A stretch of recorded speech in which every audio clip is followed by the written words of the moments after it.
హరి ఓం శ్రీ గురుభ్యో నమః. హరి ఓం. వాక్య విభూతి అనే శీర్షికలో భగవాన్ శ్రీ సత్యసాయి బాబా వారి ఉపదేశం తెలుసుకుందాం. యజ్ఞోపవీతం. ప్రేమాత్మ స్వరూపులారా, మీ పుణ్య పాపాలను బేరీజు వేసి మహా అద్భుతమైన యజ్ఞోపవీతాన్ని మీకు అందించటం జరిగింది. భగవంతుడిచ్చిన యజ్ఞోపవీతాన్ని, బాహ్యంగా మీరు ధరించే యజ్ఞోపవీతాన్ని రెండింటినీ కాపాడవలసిన బాధ్యత మీకు ఉంది.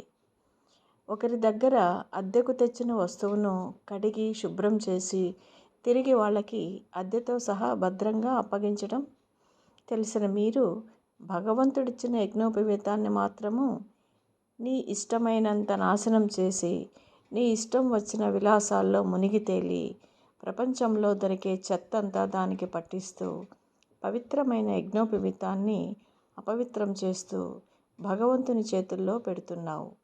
దాన్ని భగవంతుడు ధరించగలడనే భావిస్తున్నావు. అది ఎన్నటికీ కుదరదు. భగవంతుడు కూడా విసుగు చెంది మరలా ఈ భూమి మీదే విసిరి కొట్టడం జరుగుతుంది.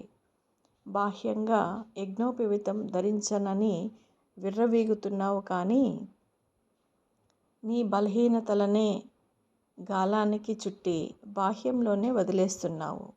నీవు చేసే చెడు కర్మల వల్ల అపవిత్రమైన ఆ యజ్ఞోపవీతం ఆ భగవంతుని చేతుల్లోకి చేరలేకపోతోంది. నువ్వు చదివే మత గ్రంథాలేవి నిన్ను ఇంతగా దిగజారమని బోధించలేదు. సత్య, ధర్మ, శాంతి, ప్రేమలనే 4 స్తంభాలతో నీవు భవనం కట్టుకొని నివసిస్తుంటే బాహ్యంలో నీవు కట్టిన అహింస, అసూయ, ద్వేష, ఆడంబరాలు పరారవుతాయి. ఈ భవనంలో నివసించేవాడే తన అసలైన సంపదైన యజ్ఞోపవీతాన్ని పవిత్రంగా ఉంచుకుంటూ బాహ్యంగా యజ్ఞోపవీతాన్ని కూడా పవిత్రంగా చూడగలడు. అందుకనే భగవంతుడిచ్చిన యజ్ఞోపవీతాన్ని కాపాడుతూ పవిత్ర ప్రయాణం చేయండి. తథాస్తు, తథాస్తు, తథాస్తు. హరి ఓం. శ్రీ గురుభ్యో నమః. హరి ఓం.